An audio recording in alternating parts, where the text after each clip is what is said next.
Ragy, welcome. Hi, thank you for having me, Spencer. Do people have a lot of misconceptions about mass murder?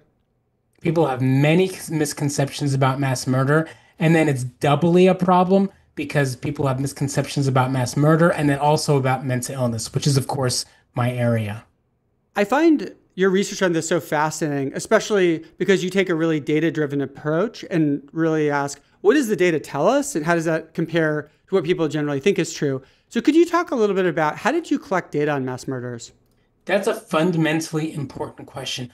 We gather all of our data from publicly available sources. For example, online police and court records, as well as reliable media sources. We've collected to this point information on about 2,300 mass murders. The majority of those are mass shootings or mass murders perpetrated with firearms, because in many cases, maybe about 20 to 25%, multiple types of weapons are used. So, for example, a firearm and a knife or something like that. And is it all over the world? We include mass murder from all over the world. About 65% of mass murders, at least that we could find, have occurred in the US. And how much do you think that's because the US really just has way more mass murders versus because it's just an issue of data collection? It's just harder to find in some countries. You're right, both. Number one, we are limited to English language databases and English language sources. But number two, the majority of mass murders are mass shootings, and mass shootings are very much a Western problem and by and large dominated by an American problem. It's fascinating to think that America has this problem way more than other countries and like why that is. And we'll go into that in a bit. But before we do, how do you define a mass murder and how does it differ than just an ordinary murder? Sure, there are several different definitions of mass murder. We use a three fatality definition. So some people use a four fatality definition. Some people will include injuries in their definitions. We include a three fatality definition to be consistent with the congressional definition of a mass killing. And it has to be in one event, right? If someone committed a series of murders over, at different locations, but each location was just one person killed, that would not be a mass murder by your definition?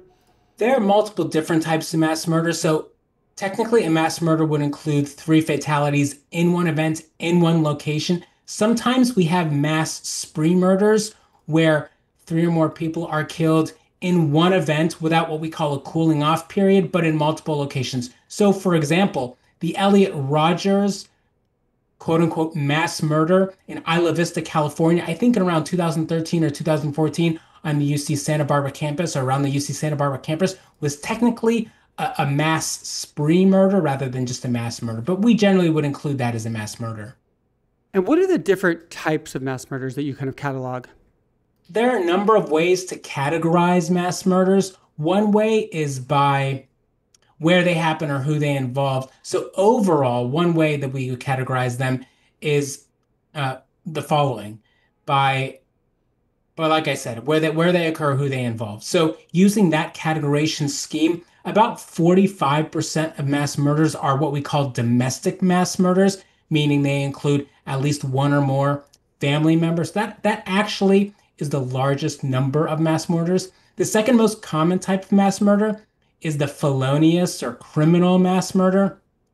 And this is a mass murder in which the mass murder occurs as part of some other felonious event. So not, however, including some sort of gang violence, not sponsored, not some sort of group involved mass murder. These are all personal cause mass murders. So some personal cause felonious event. For example, Thomas Doty several decades ago crashed a plane as a passenger, crashed a plane to commit insurance fraud. That would be a felonious mass murder. So some mass murder perpetrated in the context of some felony. The third type of mass murder, which is the type of mass murder with which we are most familiar, is the public mass murder. These are the mass shootings with which we are familiar, the school shootings, those sorts of things. And then there are other less common types of mass murders. It's fascinating to think that the mass murders that almost everyone talks about are actually just the third most common category, right? The public ones, whereas the other two sort of go into the radar much more. What percent is that third category, the public mass shootings? Depending on the sources, about 13 to 15%, but 13% is probably most accurate. Yeah, I suspect that the reason they get talked about so much relative to the other types is that they feel like they involve people relevant to us. Like it happens at a school and people think, well, what if that was my children, or that kind of thing. Do you agree with that? 100%. They're the type we're most familiar with, and they're the type that the media share the most about or report the most on because they're the most attention grabbing. And they are similar to other types of mass murder, but there are significant differences between public mass murders and other types of mass murder. I'm curious if you agree with me. I think the way that school shootings has been handled has been actually absolutely tragic, where obviously the events are horrendous and they're really, truly horrible. But at the same time, I think what has happened is that the media has drawn so much attention to them, and then policymakers have drawn so much attention to them that it ends up creating a lot of fear, both for students and teachers and parents, that is almost totally unwarranted. Because if you actually look at the statistics, I think it's like way more likely kids are going to get hurt, like texting and driving or doing all kinds of other things, whereas it's actually incredibly unlikely to affect any particular kid. And so, like, not that they shouldn't get any attention, but that the level of attention they get is actually causes a lot more harm than good. Do you agree, or do you think I'm off base? They cause a lot of harm. And in addition to, of course, the event itself, including what you mentioned, there are the school shooting drills that became relatively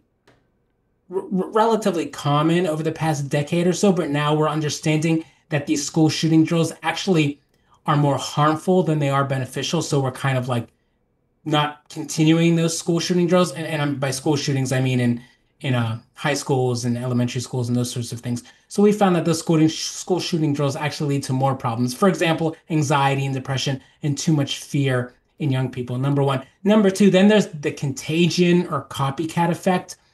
Public mass shooters are defined by, or public mass murders in general, are defined by perpetrating the murder or the shooting in public. And there's a reason why people, for the most part, perpetrate a mass shooting or mass murder in public versus privately. And that, in one word, is fame or infamy, publicity. But the technical term is fame. This was demonstrated in a very interesting paper published a few years ago in PNAS, and where they looked at this fame or famous or infamy, attention, however you want to describe it, factor. And that really distinguishes public mass shootings and mass murders from other types of mass murder. Yeah, that's fascinating. So it might not only could it be harmful to children to focus on these things, but it actually might create more of the problem that they're trying to solve, which is so horrible and ironic at the same time. That's exactly correct. There's almost no benefit to reporting on them. At the least, when people do report on public mass shootings or mass murder in general, the guidelines, and this is pretty well agreed upon by experts, and many in the media actually do kind of stick to these guidelines, and that is to report no personal details about the perpetrator. So no photographs, no name, nothing personal that could be identifying. That limits the infamy or fame component of these sorts of events. To what extent do they abide by that? Because I feel like I hear the names of these mass murderers in many cases, but I don't know if that's because maybe the mass media, like the New York Times, is following the guidelines, but maybe large YouTube channels with millions of followers are not. That's right. It's variable. Some stick to those guidelines, some don't. And to give people an example, virtually all media will hide the names or identifying information of minors. So it's actually something very easy to do, but like you said, many don't. Some do, many don't. You're probably right. Probably most media organizations or influencers or whatever don't, but at least a fair or some small minority does. So let's start talking about the first category, the most common category. I think you said it was over 40%, the familicide. Why do people kill their own family members? That's a really good question. We looked at this in a paper we published a few years ago. We looked at the motivations. We basically came up with a motivational system for all the mass murders we had in our database. And again, there are a number of reasons, but the primary reason people perpetrate familicide type mass murder falls into this kind of emotional upset category that we described, and then it has subsections. But these are primarily related to, well, first of all, these familicide mass murders are primarily perpetrated by middle-aged men, and they happen usually in one of a few circumstances. One, these people just lost their job, and they have a very acute moments of upset and they shoot themselves and their family. So in almost all cases, the perpetrators also take their life at the time of the event. So they take their life and their family's life. In another maybe 20% of cases, there's some sort of romantic issue involved. Again, usually a man finds out that his spouse or partner is cheating on him, and he again takes the life of his spouse or partner, his family, and usually himself. And then there are a few other less frequent motivations for familicides, but those are the most common ones. One might wonder, okay, so let's say they lost their job. You could understand why they'd be depressed. Obviously suicide is not a good response to that, but at least someone could kind of understand, like if they felt like their future was hopeless, why they might commit suicide. But why would they kill their family at the same time? It's an exaggerated acute stress response. And we also definitely have to understand these people also have other characterological problems, without a doubt, something that makes them different characterologically or psychologically than other people. Even if they don't have a psychiatric disorder, which is actually relatively uncommon in these individuals, at least as a primary motivating factor, it's relatively uncommon in these individuals. But what we do see is that these people, in many cases, have an underlying feeling of severe nihilism. Nihilism is the feeling of emptiness, the feeling that they're of no value, the world is basically empty and over, there's nothing going on in their lives. So that's often a characterological phenomenon that people just feel and that they've always felt. So that's part of it. Number two, although in many cases or in most cases, psychiatric conditions or diseases are not the primary motivating factor, the suicide component is very important to understand and figure out, and of course, deal with it as a preventive factor. We understand mass murder and mass shootings and we're particularly talking about mass shootings when we talk about taking one's life, and I'll share more about why that is the case in a few minutes.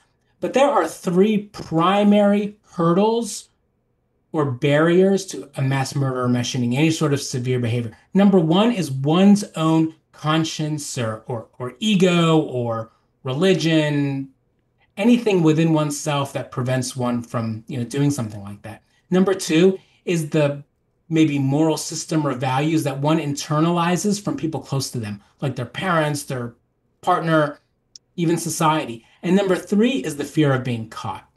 Mm-hmm. So once someone decides to take their own life, that third hurdle is removed. And that just makes it easier then for someone like that to perpetrate a mass murder. Interesting. Because if they were not committing suicide, they might be afraid of being caught. But because they're committing suicide, they kind of remove that element. Exactly. Do you think, tying it into the nihilism, do you think that it's some kind of sense like, oh, I'm doing my family a favor? Like some kind of twisted logic like that?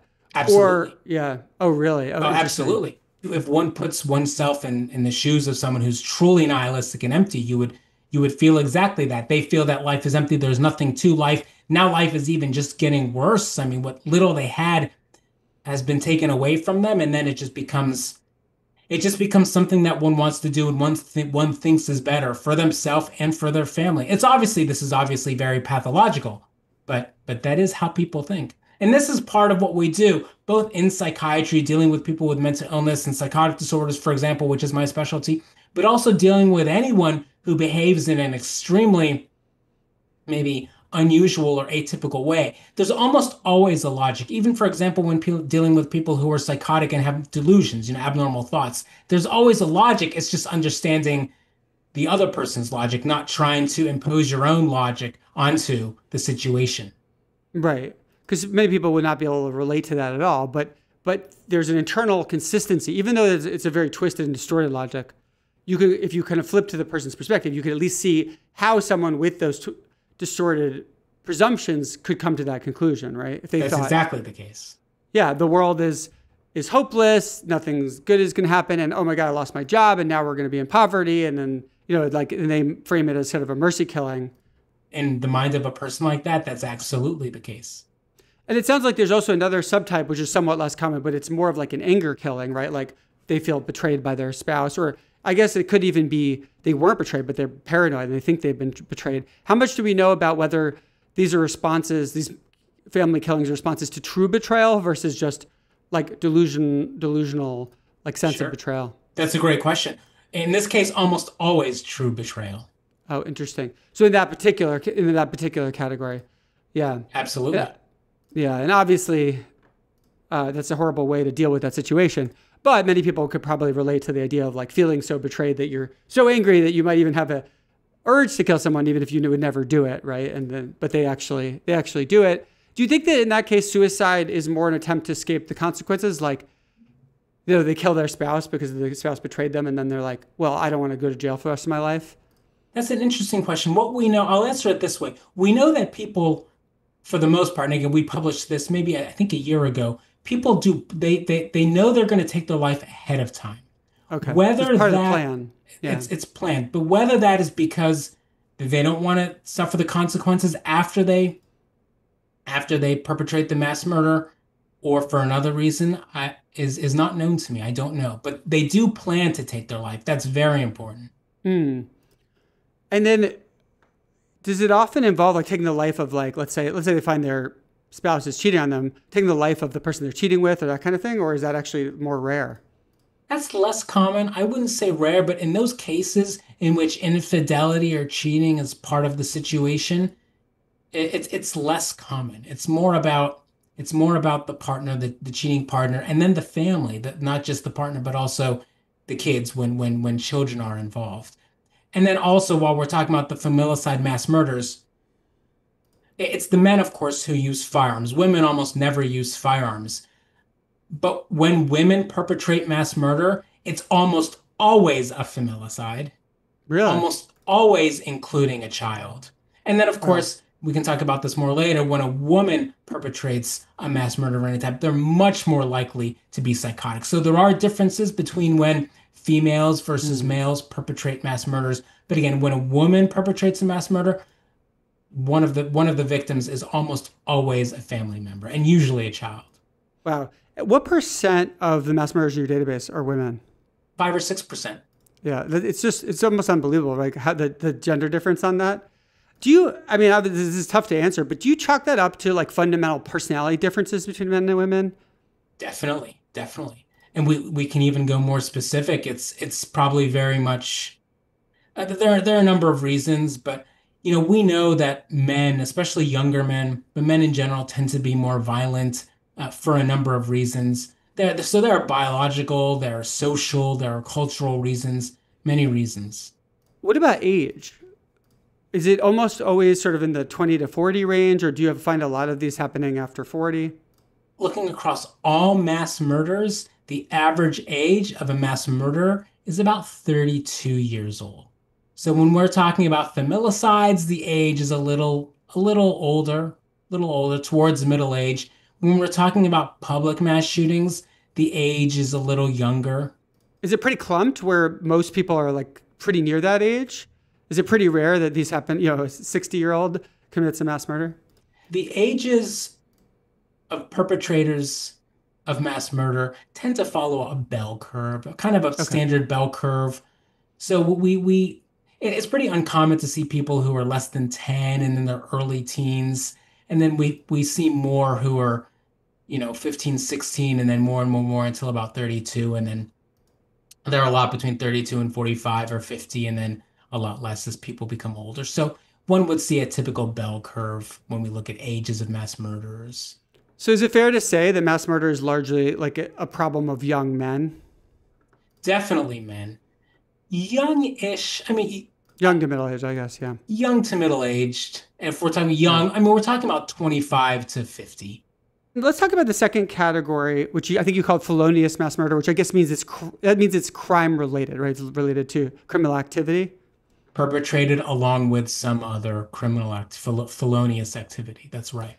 And what percent was that of all mass murders? About 33%. And that happens much more commonly, for example, in America, even as a ratio compared, other types of mass murder. That's more common in America than in other countries. Now, are those typically crimes where they're intending to kill people, or the sort of thing where they're robbing someone and it goes wrong and they kill people because the altercation starts or their face gets seen or whatever? Exactly, the latter. Okay. So usually it's not intentional. I mean, we're like, well, intentional maybe at the time when they did it, but it wasn't intended that they were going to kill people early on. Yes, or the goal is not necessarily to kill any one specific person. It's to, for example, in the case of Thomas Doty, to perpetrate insurance fraud. That happened again a few decades Hmm. ago. Brought a, they brought the perpetrator, Thomas Doty, brought a bomb basically in some sort of package on the plane. And the goal was to make it look like, the plane crashed and he died for other reasons so that his family could benefit from his insurance claim.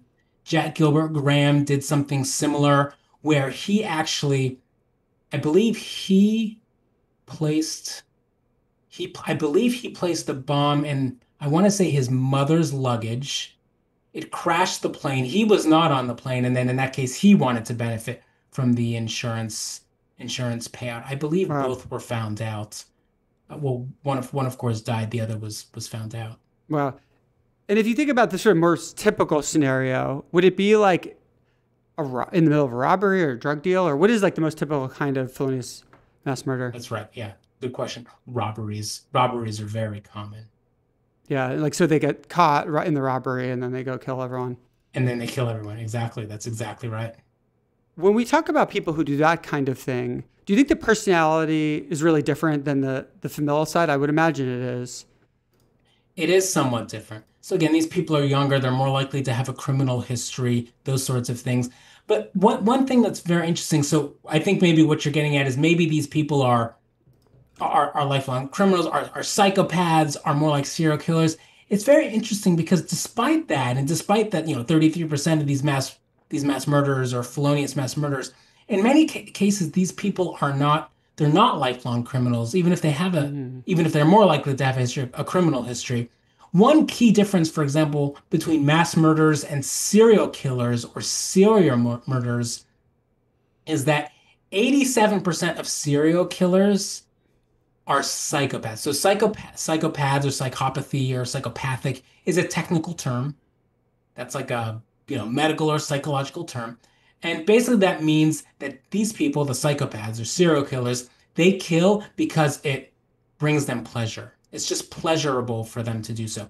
And in many cases, serial killing is associated with some sort of sexual assault or dismemberment or cannibalism or something like that. These people are psychopaths in almost every case. Would you say that it's fair to assume that they don't experience empathy, they don't experience remorse, they don't experience guilt? By definition, exactly. That is a psychopath. Mass murders, including felonious mass murderers, are rarely psychopaths. There is some other clear motive going on. They might be, driven for other reasons to perpetrate the crime or the mass murder. Again, for example, the insurance fraud and these sorts of things. They're doing it for some sort of other aim besides pleasure. Right, like making money or that kind of thing. Yes. Yeah. Okay, so let's go on to the third category, which is the one that everyone talks about, which are what they call public mass murders. Is that right? We refer to them as public mass murders. Yeah. Yes. These kinds of situations, it seems much more intentional. Is that correct? Like they're actually trying to kill people. These are the most intentional, and we know that people who perpetrate public mass shootings or mass murders usually plan these for at least several months or years. These much less commonly happen on the spur of the moment. And are they under the impression that they're going to somehow get away with it, or are they basically accepted that this is the last act they're going to ever take? They're either going to end up dead or they're going to end up in jail. In more than 50% of cases, these people take their life at the time of the event. And that doesn't even include so-called suicide by cop, where someone plans to just go in something and then they'll be killed by law enforcement. In almost all cases, they actually take their own life, or at least in over 50% of cases. So we're talking about the vast majority of cases. And they intend to do that, right? It's not just a spur of the moment decision. Like that was part of the plan. That was the plan. Yeah. And they planned it for a long time. And you can see that in almost every case you look at. They plan it. Even when there isn't a mass murder or mass shooting per se by definition. For example, we can almost assume it in many cases. And it happens most of the time. You can imagine different motivations people might have to do that. Like one is fame that we talked about. Another is revenge. Like, you hear about they felt like people rejected them in school and they want to take revenge. I mean, obviously that's a completely crazy thing to do, but like in their kind of twisted logic, you could understand like it's an act of revenge. Another is psychosis. Like they could have a misunderstanding. Like they could believe that the kids in school are demons or something like that, right? How do you break down the different motivations for why these public mass murders occur? That's a really good question. So to address the mental health issue, to start, this was our primary motivation ourselves for answering these. They're looking into these questions and coming up with answers from the beginning. Again, our research here is focused on schizophrenia and psychosis. That's what we do. So our primary objective for pursuing this line of research, when we did begin pursuing it about 6 years ago, was to answer the question of how and whether, but how mental illness, and when we're talking about mental illness, we're really talking about psychotic disorders, are related to mass shootings. That was the primary answer that we wanted to come up with. So I can tell you the exact number. 5% of mass shootings are motivated primarily by mental illness. And again, we're talking primarily about psychosis. So a delusion or hallucination. Just to clarify, so we're not talking about antisocial personality disorder or sociopathy. We're not talking about narcissistic personality disorder. You're just talking about like psychosis, such as schizophrenia. Is that right? Exactly. Or psychosis that accompanies depression or bipolar disorder. So psychosis is the common kind of the end, is like the end stage of any severe psychiatric illness. And we're primarily talking about affective disorders, depression or bipolar disorder, and then of course psychotic disorders like schizophrenia. So psychosis is the kind of common, the final common pathway for the most serious stages of all of these conditions. Other conditions, anxiety disorders, which are of course the most common, mild depressive disorders, those are all much more common. There's no association between those and violence, and certainly not murder, but even any type of violence in any way. So if we're talking about psychiatric disorders, we're really just talking about psychotic disorders, and the number is 5%. Personality disorders do increase violence, and the primary personality disorder, again, that would increase violence, at least in the case of murder, would be like psychopathy, present in about 2% of cases. Wow, so it's actually really uncommon. But what about antisocial personality disorder, which is obviously very related to psychopathy?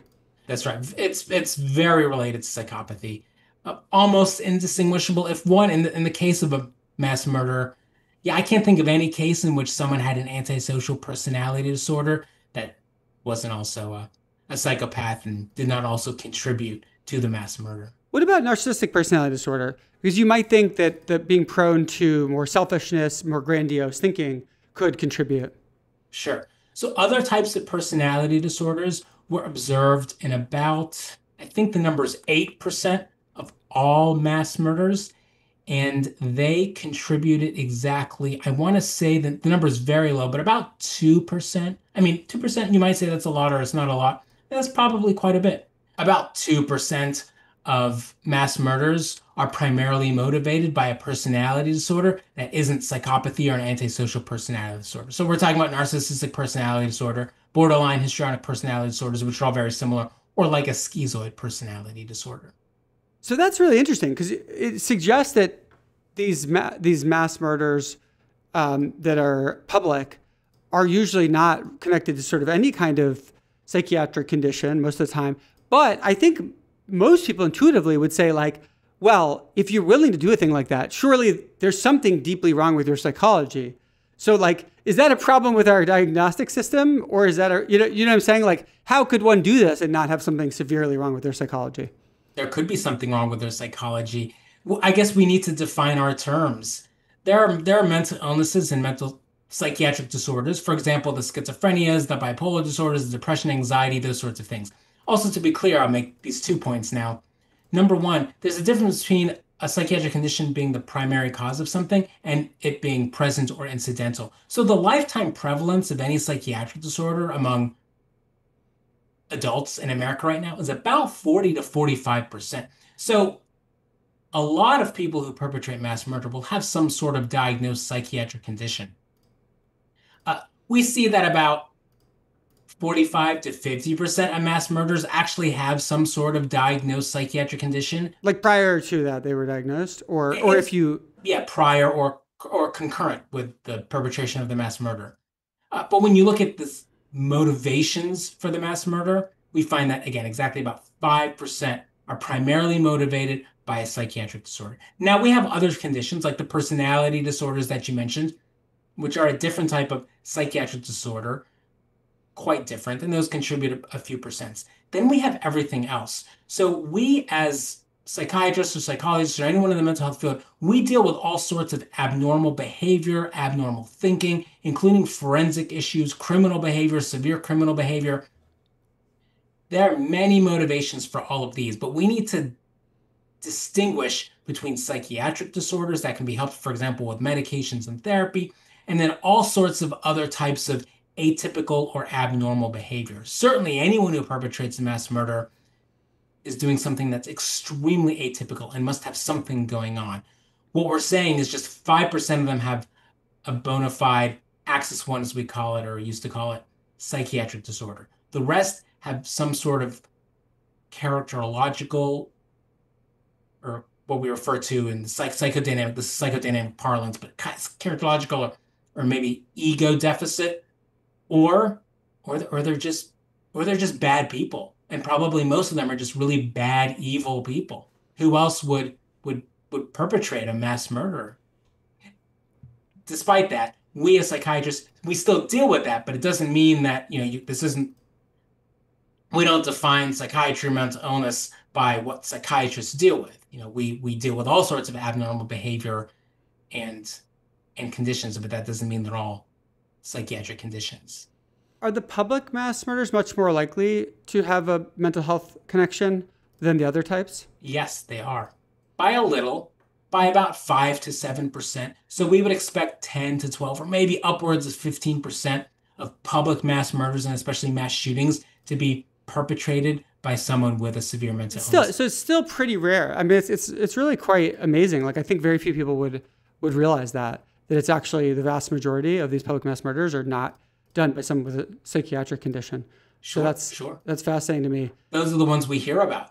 So the media determines which mass murders we hear about. We don't hear about even most of them. And we don't even hear about all the public mass murders. We hear about the ones that the media think the public will be most interested in. And those usually involve something, something unique or atypical, or a mental illness, or a psychiatric medication, or something else. We don't hear about all these. So they're worse than random in terms of understanding the problem, because they're actually picking up on atypical features that make them especially interesting to the news media. Is that right? Exactly. So we hear about mass murders in which, many of the mass murders we hear about are probably linked to mental illness, and probably involve psychiatric medications, just because that's what the media likes reporting on. They know that will bring the most attention to their stories. So what then is the most typical kind of public mass murder? Because people always think about school shootings, but what is actually happening usually? School shootings account for about, so there have been, if we're talking about mass murder defined by 3 fatalities, there have been approximately 65 in the world since 1900. About for school shootings. School mass shootings. Yeah. Since about 1900. And that's of approximately 250 public mass murders since 1900. So maybe a little over 20% of them have been, of the public ones have been school shootings. Yes. And so then what is the most typical kind? What's the most common situation? That might be, even though I don't think there's one type that comprises the majority, but that might be the most common type. And what are some other types then besides that? They're like, because people don't even necessarily have an idea of what other kinds there might be. Sure, absolutely. Other types are the types that happen in places of employment, so work. So people are familiar with the colloquial phrase, going postal. So that refers to an early mass shooting in particular that happened at a post office.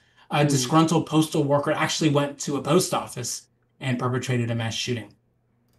Another very common type of public mass shooting is the type of mass shooting that happens at either a police station or some sort of military installation. And again, we're talking about what we refer to as personal cause mass murders or mass shootings. So these are not associated with war, gangs, state or group sponsored terrorism or anything like that. These are individuals who, for some reason, decide to go to a military base often and perpetrate a mass shooting. So those are also a very common type of public mass shooting. There have been about 50 of those since 1900. You might think that's bizarre. Why would you go to a military base or police station where you're definitely going to get shot, right? But maybe that's part of the point. Exactly the point. And that's what we have to understand. That has such implications for prevention. That is the point. The point is to go to a place where you know you're going to die. Whether you take your own life or someone else takes your own life, you know this is the end of your life. That's critical.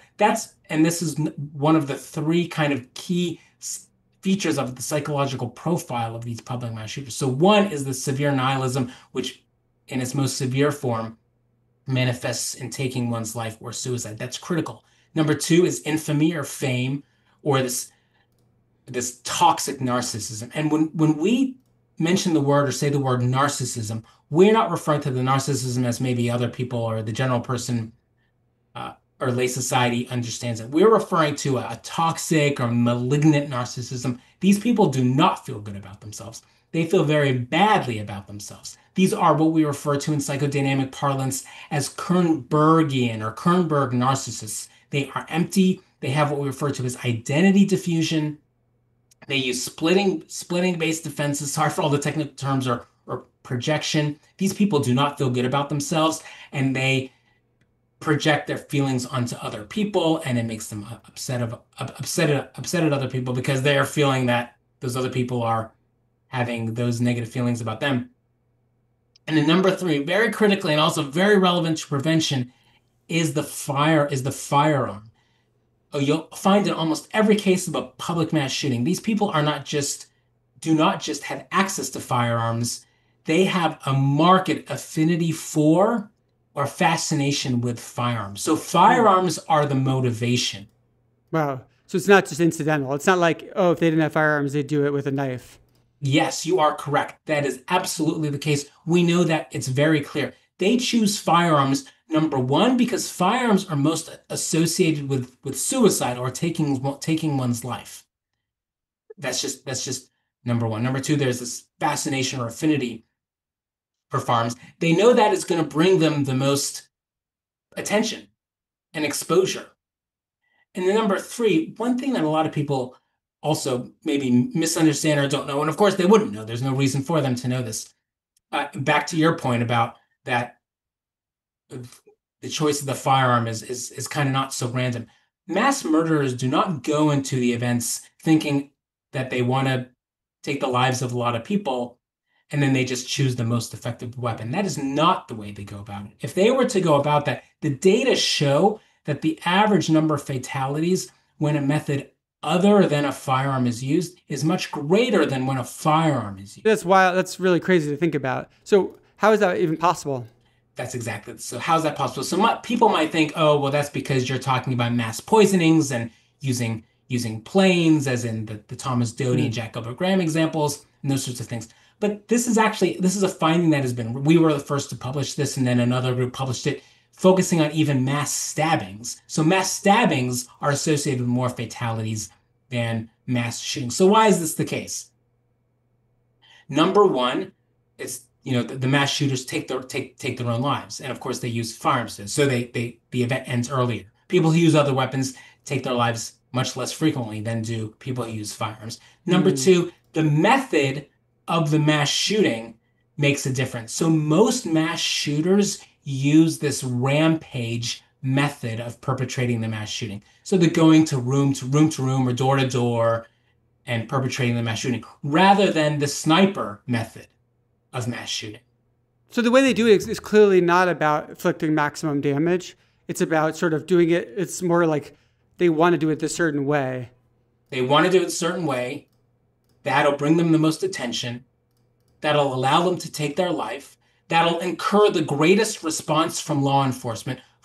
So ensuring that either law enforcement will take their life or ensuring that they will go through with the act themselves because of the pressure being put on them, and the most likely to bring them attention.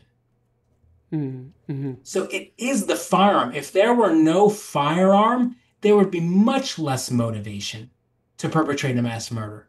Much, I mean, by orders of magnitude. To what extent does this explain why the U.S. is such an outlier? Because we're such a gun country. So you might say, well, maybe that's why we have so many mass murders, because of our affinity for guns. That is 100% the case.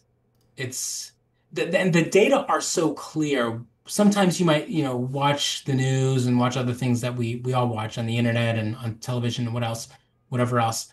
And one might think that the data are equivocal or not quite clear about it. The data could not be more clear. It's really unsettling. I'll throw out some facts that people may not be aware of, if that's okay. So there are between 400 and 500 million firearms in the US. It's hard to know exactly how many because 1% of guns are registered in America. It's well over the number of people, which is really amazing. Well over the number of people. 1% are registered. 30% of people in the US own a firearm. Now, virtually all firearms, whether legal or illegal, and it's hard to know which are legal and illegal just because, again, for the most part, guns aren't registered, so it's hard to keep track of them. Almost all firearms come from gun manufacturers. So, for example, all illegal firearms come from gun manufacturers. The guns and the firearms used by drug cartels, for example, are all originally legally owned and legally bought firearms in the US. There's no for the most part, there's no illegal gun manufacturing unit. Because why would you even need to, right? There's so many guns. What's the point? You don't need to. There are 3 ways that legal firearms become illegal firearms. So first, all firearms are made by these gun manufacturers, but there are 3 ways they become illegal. Number 1 is what we call a straw purchase, where someone buys a firearm for someone else, but they don't declare that. You're allowed to buy a firearm for someone else, for example, as a gift, but you have to declare that. Number 2, selling a firearm that you bought legally to someone else and not reporting it, and you're just not allowed to do that. Both of those are against the law. And then the third is theft of a firearm. So generally, this involves a legal firearm owner driving to a public area, leaving their gun kind of strewn about in their car, like on the floor, in clear view, and then having it stolen. That is where almost all illegal firearms come from. All of those methods or ways in themselves are actually illegal. The laws that we have on the books to prevent the illegal sale of firearms are actually very good. In almost every state, they're actually very good, but they're not enforced. And you said almost none of the guns are registered, so how would anyone be able to enforce that?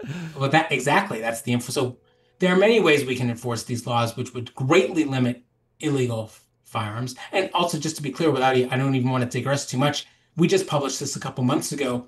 Almost all firearms used in mass murders are actually legal firearms. So there's more than just kind of, this is not actually just it's not just it's I think 13% of firearms used in mass shootings are illegal firearms. So even if you completely prevented all illegal sales, it would only affect 13% of mass murders. Of mass murders. Of other types of gun violence, maybe a little more, but this is mostly a problem of legal gun ownership. Yeah, that's wild. I want to go back to something you mentioned, that narcissism comes up a lot in these public mass murders. But at the same time, you said narcissistic personality disorder is actually quite rare. So should we think of this as they wouldn't meet criteria for narcissistic personality disorder, but they might be more on the narcissistic spectrum? That's right. Yeah, this is more a matter of definition and theory. Narcissistic personality disorder, it does overlap to some degree. I guess we're looking at a Venn diagram. It is a categorical diagnosis. And categorical diagnoses are great. It comes from the Diagnostic and Statistical Manual of Mental Disorders, which is a very important book. That's a categorical diagnosis. In psychiatry and in the field of mental health in general, psychology, we understand the word I've discussed before, personality is also maybe more technically referred to as character, and we refer to characterological traits and spectra and ego strengths and weaknesses, ego functions, defense mechanisms, which some people might be familiar with, uh, and and and and spectra. These are defined in terms in a few different types of theories, and especially by Otto Kernberg, who's actually faculty at Columbia and is a giant in the field, by levels of organization. There are four primary levels of personality organization. There are the most maybe uncommon type is the completely mature level of personality organization. These are the highest functioning people. We all know these people. They're friendly with everyone. They almost nothing affects them. They're sought out by other people because of their psychological health and strength and maturity. That represents probably 5 to 10% of people. Most of us are in the neurotic range.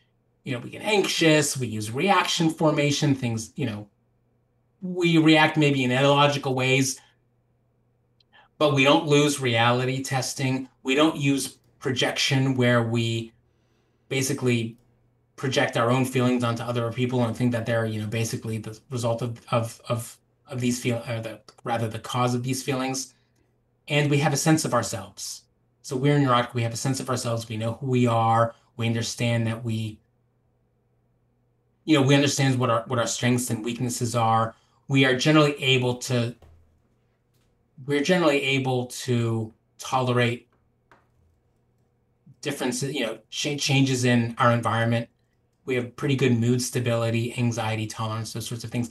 Third is the borderline level of organization. And this includes what we would call narcissistic personality disorders, and these sorts of things. These people have identity diffusion. They have meaning they don't kind of understand how they interact with people, how other people see them. They aren't sure about how they should interact with other people. They use these splitting-based defenses, lots of projection and projective identification. So splitting is like seeing people in all good or all bad terms. Like this person's the best, this person's a demon, or, kind of this. The black, thanks for explaining that. This is exactly right. Yeah. The black or white thinking, those sorts of things. Extremely emotionally labile, severe problems with anxiety, intolerance, those sorts of things, and can lose reality testing in times of major stress.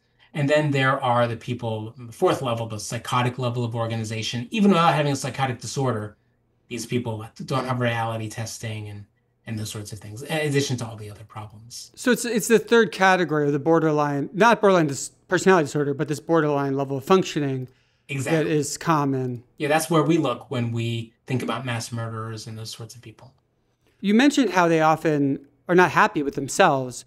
In my experience talking to narcissists and researching the subject, narcissists often engage in this like comparison. Like they, on some level, they believe they're better than other people, but they're constantly comparing themselves. And their ego can get very hurt very easily if someone like puts themselves above them. Is that the kind of behavior you're talking about when you're talking about them being unhappy with themselves? That's exactly right. They have very low. So narcissists, by definition, have a very low self-esteem. It might seem on the outside like they have a high self-esteem, but it's actually the opposite. That's the projection. They feel badly about themselves.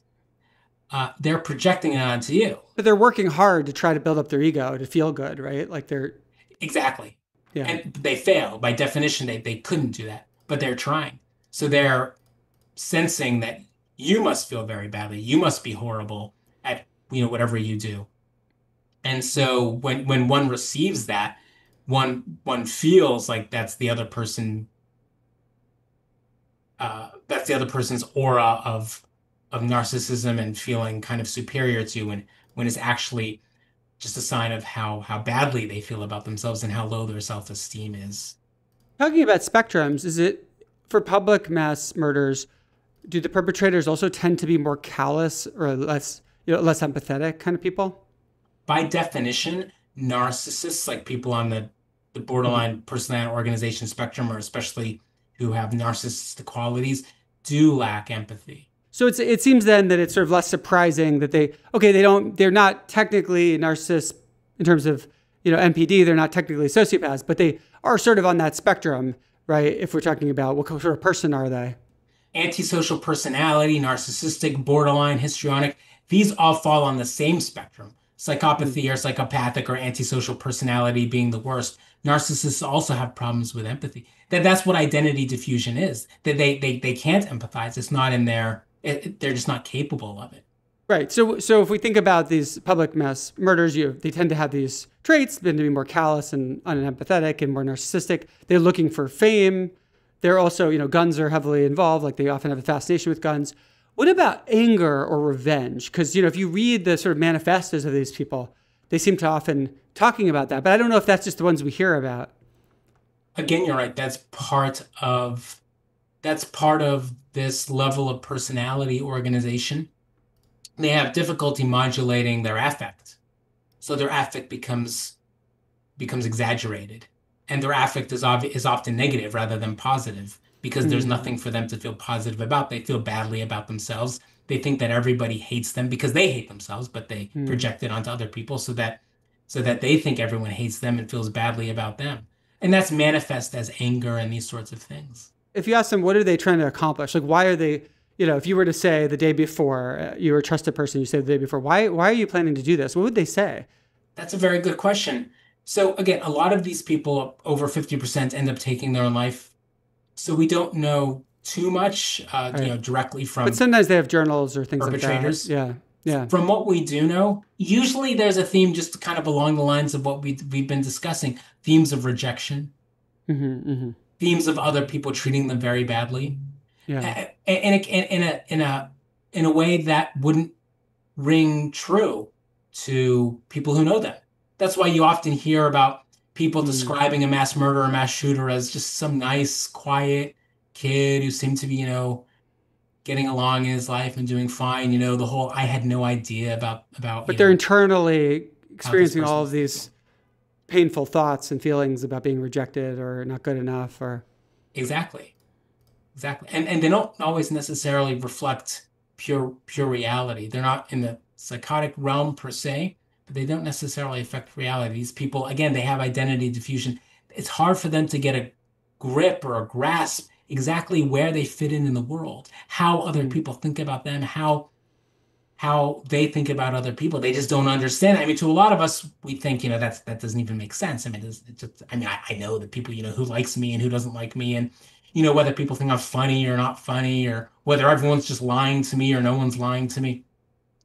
These people can't understand that. It's just not in their makeup. A lot of this is nature. There's some nurture to it, but a lot of this is actually quite biological, and it's something that they've been dealing with since they were born. They just don't understand how they fit into the world. What about beliefs about the world? Like, you hear, terrorist attacks, right? They're often motivated by some philosophy or belief or religion, right? Like, does that often play a role, or is that not so common that there's some kind of, ideal philosophy that they're trying to enact, even if totally crazy or misguided? Sure. This is an important distinction. These people are very frequently ideologically motivated, and they're radicalized in some ways. So there are many people who have these sorts of problems, but relatively few then go on to perpetrate a mass murder. So what's the difference? So in many cases, these people are very ideologically warped or just radicalized in some way. Now, again, we are focusing on personal cause mass murder. So we're not focusing on things that involve group or state-sponsored terrorism. So, for example, 9/11 was a mass murder. That was kind of a group, not quite state-sponsored, but that was group-sponsored mass murder. But that would fall outside of the category you're talking about. Right? It's kind of outside of the category, yeah, just in terms of defining things. However, individuals can still have political motivations. That per se is less common among personal cause mass murderers, but it does happen. And then more generally, radicalization, generally speaking, is very common because you need something like that to push someone over the edge. But there have been personal cause mass murderers motivated by political gain or ideology. Those people tend to use methods other than firearms because their motives are different. Their motive is not attention, and it's not to end their life. So you see how things kind of fit together. For example, Who's probably the most common politically motivated mass murderer in American history, one of the most common personal cause mass murder? Timothy McVeigh, the Oklahoma sitting bombing. So that was a Mm. personal, I mean, there were two people involved, but you can have more than one person, but this Mm. was a personal cause, politically motivated mass murder. Their goal was to enact some sort of political change. They didn't want to die. That certainly wasn't the point. The point was also not fame. They used, Mm. I think, bombs, and they took a lot of lives. But you can see how those are different than the school shooters of today, the Columbine shooters, the Elliot Rogers, those sorts of people. They're very different. What do we know about other precipitating factors like drug use or childhood trauma or head injury, things like that?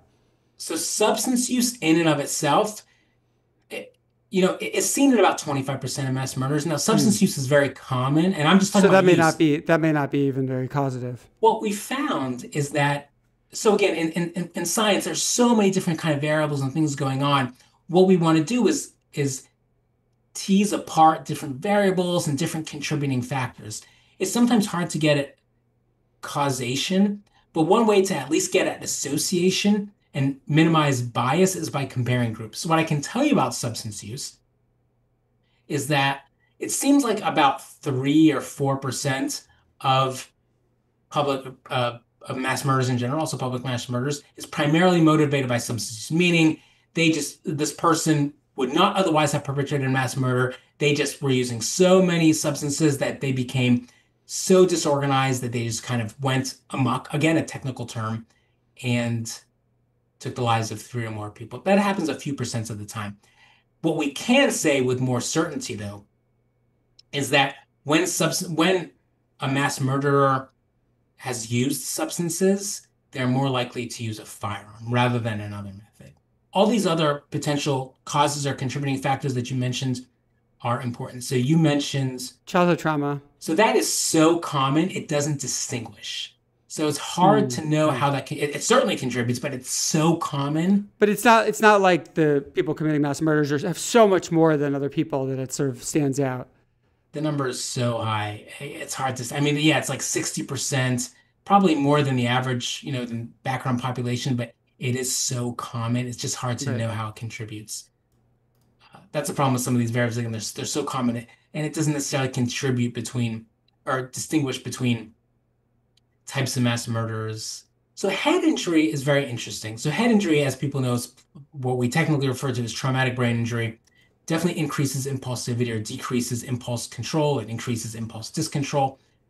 Head injury became something that everyone would think about whenever a school shooting would occur, because in 1966, a very kind of seminal school shooting occurred at the University of Texas, Austin, in which the perpetrator had, I think, a tumor in their brain. And so there was a question of how much the tumor contributed. So it wasn't traumatic brain injury per se, but it was some sort of brain pathology contributed to the event. It's not clear. And a lot of people refer to this 1966 event, the clock tower event, as a case of, as the kind of the first school shooting. It wasn't, but we refer to it that way. But that's how traumatic brain injury kind of worked its way into our understanding of Okay. public mass shootings. There were only a couple of the 1,000 now, like 1,600 mass shootings involved some sort of traumatic brain injury or tumor or something like that.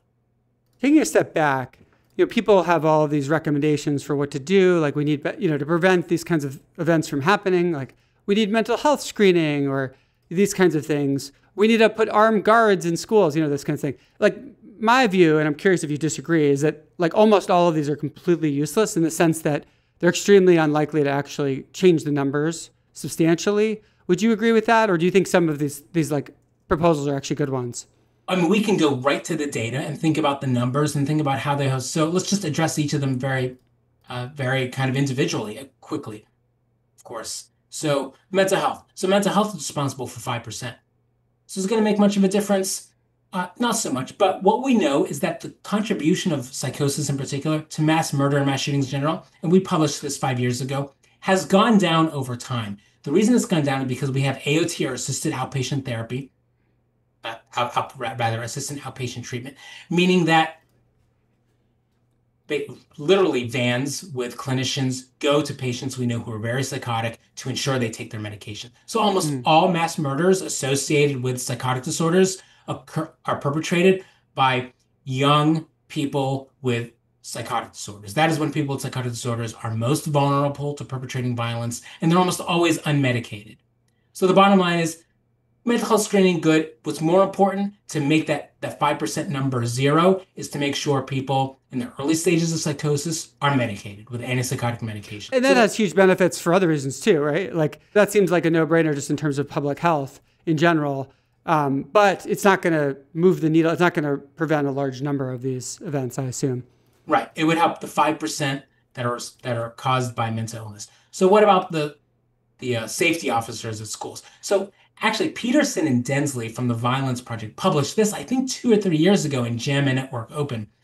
That they clearly demonstrated that school safety officers don't help. And as we understand things, that would probably only increase the frequency of these sorts of events, knowing that, as we discussed, these perpetrators go into the events. They choose places where they know there's going to be a strong response. They want to die. That's part of it. So a school with no armed guards is actually maybe a less appealing target, right? Less. So schools are a prime target because they know that perpetrators know there's going to be a strong response. There's so many of them, and the perpetrators know that that's going to bring a lot of media attention. Per capita, military installations and police headquarters, headquarters or police locations or whatever, per capita are much more likely to be targeted. So they're per capita, meaning there are many more schools than there are military installations. So per capita, a military installation or a police headquarters is 60 times more likely to be targeted by a mass shooter than a school. Why is that the case? Because they know they're going to be confronted with a lot of a serious response. To go into the firearm question maybe with more data, just to be clear, we kind of alluded to this before, but the data are very clear, both for gun violence and mass shootings and mass murder in general in particular, but I'll be very clear with the data. States with greater gun regulation or stronger gun laws have less mass shootings. The data are very clear, there's no doubt. States with lower levels of regulation have higher rates of mass shootings. The data are very clear. It's just very clear. Also, to be clear, we discussed the per capita frequency of public mass shootings. And again, this goes back to what we discussed about biased media reporting. Most mass shooting events occur in locations where guns are allowed and available. It's just we mostly just hear about school shootings because that's what the media reports on. But most mass shootings, like the vast majority, occur, I think about 70%, occur where there are guns. And I'm not just talking about military installations and police, headquarters and offices. They occur in all sorts of other locations where guns are available. So the primary method to decrease mass shootings and gun violence in particular is to decrease gun availability by a lot. That's really the only, that's the primary method by which we could decrease gun violence and mass shootings. Now, this is nuanced, and I want to get to, for example, issues around the Second Amendment, those sorts of things. This is not necessarily a Second Amendment issue. Sometimes I sense that people bring up the Second Amendment, maybe meaning leaders, because they know that that's really a non-starter and it's not actually going to go anywhere. And that might be kind of just a little bit of virtue signaling, because that's not going to really start. That's just really not going to go anywhere. There are many other things we can do. We could have smart gun technology. Smart gun technology would take care of virtually all illegal gun issues and manage a lot of legal gun issues. And so how does that work? Can you can't fire the gun unless you have like the right fingerprint, or what kind of thing are we talking about? Whether it's a fingerprint or a ring that you wear or some other very low technology locking mechanism. These are very simple. But it would only actually prevent mass murders if it prevented the mass murderer from getting the weapon, right? Because if the locking technology doesn't matter if they own the weapon. And I thought it like something like 70% or 80% of them, they own the weapon anyway. Yeah, that's right. That's where I was going. So it would take care of all the illegal or most of the illegal mass murders and other types of gun violence. And it would also take care of about the 20 to 25% that are perpetrated by legal weapons, but by someone who did not primarily purchase the weapon. So that's about 35 to 40% right there. That does seem like a bit of an overestimate, though, because presumably if this was put in place, some of them would find other ways to get weapons, right? So like that would be best case scenario. Of course, that's of course the best case scenario, but not if smart gun technology were. I mean, if that were just kind of the requirement, if all weapons had smart gun technology, it's not the. That's just an example of a method that doesn't require regulation, because the concern Right. is regulation. You know, the phrase that the kind of saying is, by some people is, regulation equals confiscation or leads to confiscation. That's kind of the concern. So that's a way of addressing the gun problem without Mm-hmm. even regular per se. I mean, it's a type of regulation, but without, extra laws. But then, like you Mm-hmm. said before, registration, licenses, just checking up on guns the way we check up on, we have to have our motor vehicles examined every year. That sort of thing. That's it's maybe simple, maybe it's not simple, but there are a lot of strategies. But then we can't ignore the effects of culture. One, in addition to romanticizing guns, our culture romanticizes guns and gun violence. And I'm talking about movies, television, video games, music. We need to stop that. I mean, this is, guns are not cool. Guns for self-defense is fine, but we don't want to be gratuitous with how we treat guns in any form of media. And we have, to go back even further in terms of thinking about how society and culture has contributed to the problem. The rate of mass murders, all types of mass murders, was exactly 7 in a billion people between 1900 and 1970. Worldwide, primarily we're talking about the US, but we published this 5 years ago. Worldwide until 1970, solid. It didn't change. It's increased. Mass shootings, the prevalence of mass shootings per capita has increased 4 times since 1970. And the prevalence of other types of mass murders has increased 2 times since 1970. So we have to think about what has changed so much. Like, why was the rate so steady for so many years? And then why has it increased? And what happened around the 70s and 80s? So a lot of things happened. One, there's been a great increase in gun ownership per capita since that time. Number two, semi-automatic weapons have become more available since that time. They were always available, but they became more available, especially to the public since that time. And before the 1970s, the media didn't have as much of a role in our lives. The primary influences on young people were teachers, parents, clergy. Since the 1970s, media has dominated in terms of influence on young people. So a lot of people may not remember that we couldn't even rent movies. Like home movie rentals or renting wasn't even really a thing until the early 80s or something like that. Social media is obviously very new. Music videos weren't really a thing until the 80s. So the media has really taken over. And to mention, to go back to focus even more on the gun issue, there's a lot of misunderstanding about how, guns are related to suicide and violence and all those things, just to drive the point home, because there's also this relationship between suicide and mass murder. And then to throw in the antidepressant question, which is an important question I really want to address, because a lot of people are maybe under the misunderstanding that antidepressants are responsible for violence, mass murder, suicide. So suicide rate was relatively stable, maybe increasing for quite a while. And then the SSRIs came out, like the fluoxetine, etc. Prozac, that kind of thing. Exactly, in the 80s. Through the 90s, there was a slight increase in mass murder, a decrease in suicide through the 90s. So SSRIs led to a decrease in suicide, while mass murders increased a little. And then since 2000, the rate of suicide has increased substantially in US per capita, as well as the rate of mass shootings. However, the rate of suicide worldwide since the introduction of SSRIs has gone down big time.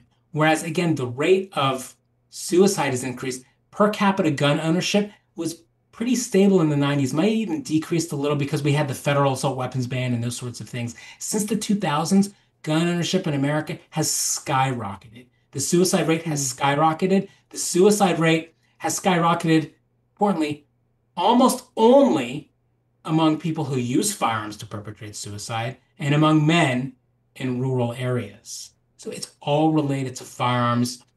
Other countries without firearms or without any substantial availability to firearms have essentially no gun violence and no mass shootings and other types of mass murder. So all the data kind of together coalesce around the same conclusions. There are a lot of ways to address all the different types of mass murder, but if there's one strategy that's better than any other or will lead to the greatest decrease in mass murder and mass shootings in particular, it'd be to limit gun availability. People talk about mental health screening, but it does seem like there's some personality traits that are more likely among mass murderers, as you described. Like for familicide, it would be like nihilism, and for public mass murders, it would be like these narcissistic or low empathy tendencies.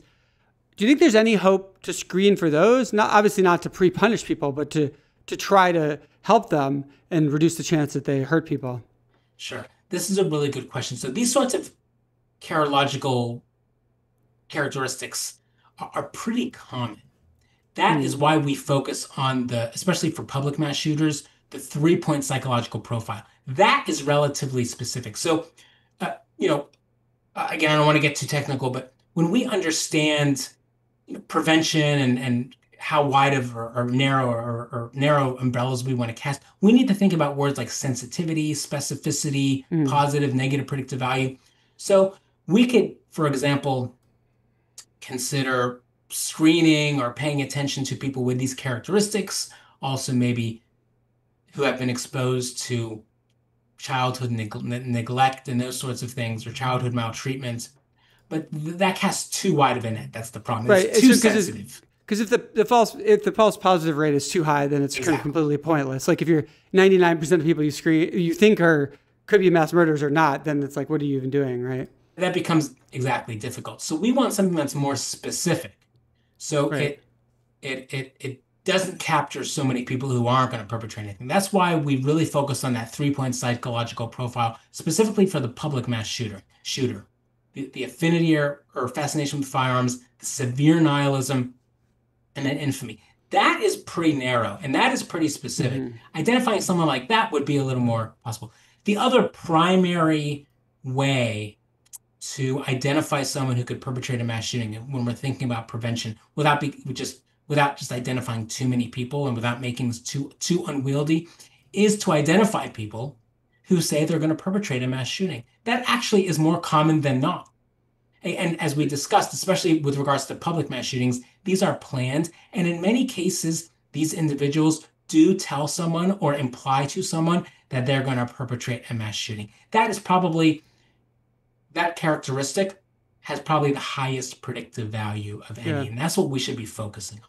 Now, do they commonly just say it to people, one-on-one kind of thing? Or is it common that they like post on the internet or say it on forums or things like that?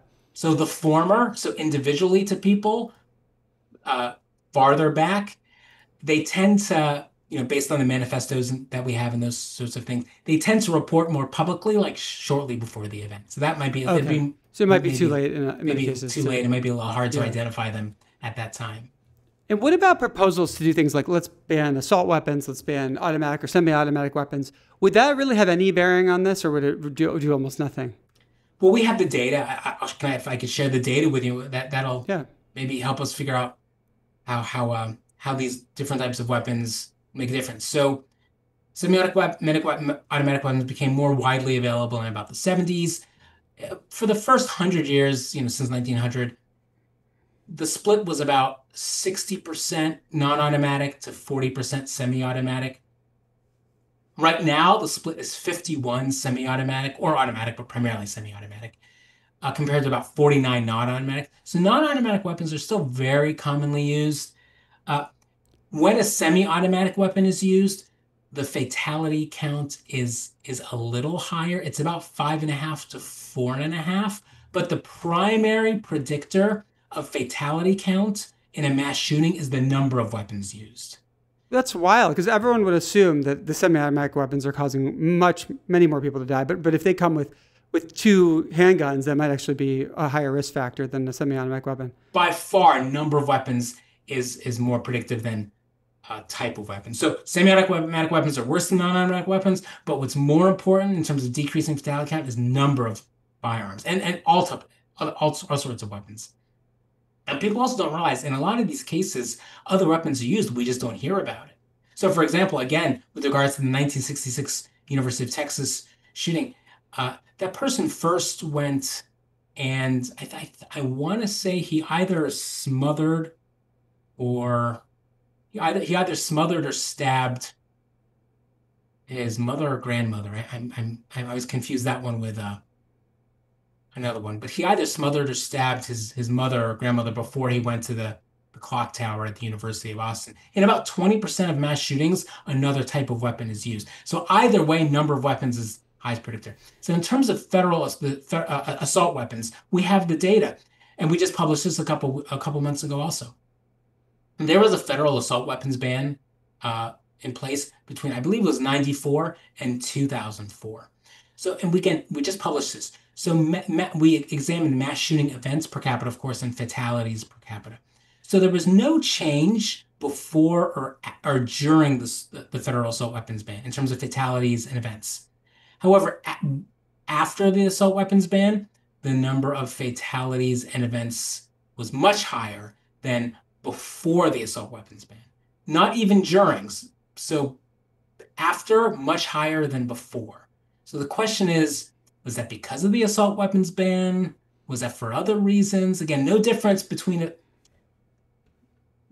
during and before the assault weapons ban, but a big difference comparing after to before. So the data basically are somewhat inconclusive. They're not conclusive enough for us to really make a statement about it. But either way, you're saying it didn't seem to help. You're saying if anything, things got worse after the ban? Is that... No, I mean, things got worse after the ban. But that could mean, I mean, that would, again, the evidence aren't strong, but that would lean towards us thinking that the ban was preventing things from getting worse earlier. Because once they stopped the ban, then things got so much worse. So it's that the ban kind of prevented or slowed down something that was already getting worse. But again, those data, I mean, they're not quite conclusive. Right. Suggestive. It's tough to say, yeah. So then maybe there's reason for a little bit of cautious optimism that maybe banning some of these weapons could help a bit, but was that your final view on that? Banning them or limiting them is likely to have some effect. Mm-hmm. But most important is the number of weapons. The number of weapons is by far the biggest predictor of the number of fatalities and injuries. We've been talking about fatalities, but we also examined injuries. We published this in the journal of Violence and Victims several years ago also. Injuries almost perfectly mirrors and matches fatalities. So everything we're saying about fatalities also applies to injuries. So the final thing I want to ask you about before we wrap up, to what extent do your conclusions apply to sort of regular murder when someone's murdering just one other person or two other people? It's not a mass murder. Obviously, there may be really big differences there. So what can we apply and what is not relevant? In what ways are those really different? Yeah, they are a bit different. This is really important. So we mentioned before that serial killers are almost always psychopaths. Mass murderers are almost never psychopaths. Single or double murderers are kind of in between. They're kind of in between. I don't know, that's maybe not too helpful, but they're literally in between. Mm-hmm. So you have serial killers on one side in terms of motivation and other characteristics. Mass murderers over here. In the middle, you have single and double murders. So one might think that, serial killers and mass murders would be here and murders would be here. It's this. Single and double murders are in the middle. Rather, single and double murders are in the middle. Serial murders are over here and mass murderers are over here. Got it. And my understanding is that a lot of single murders are just people getting in fights. Two young men bump into each other. Maybe they don't like each other. Maybe one of them stepped in the other's toe and then they get into an argument and one of them has a weapon. Is that true that that's a really common cause of single murders? It's one of them. It's one of them. And that is somewhat similar to, that happens about 10% of mass murders. So that is pretty common among single and double murders. You're right. It's right in the center between serial and mass, but you're right. That is one way in which it's somewhat more similar to mass. A single or double murder is more similar to mass murder. You're right. Ragy, thank you so much for coming on. This was a fascinating discussion. Thanks for having me, Spencer. I'm glad we were able to talk about this issue.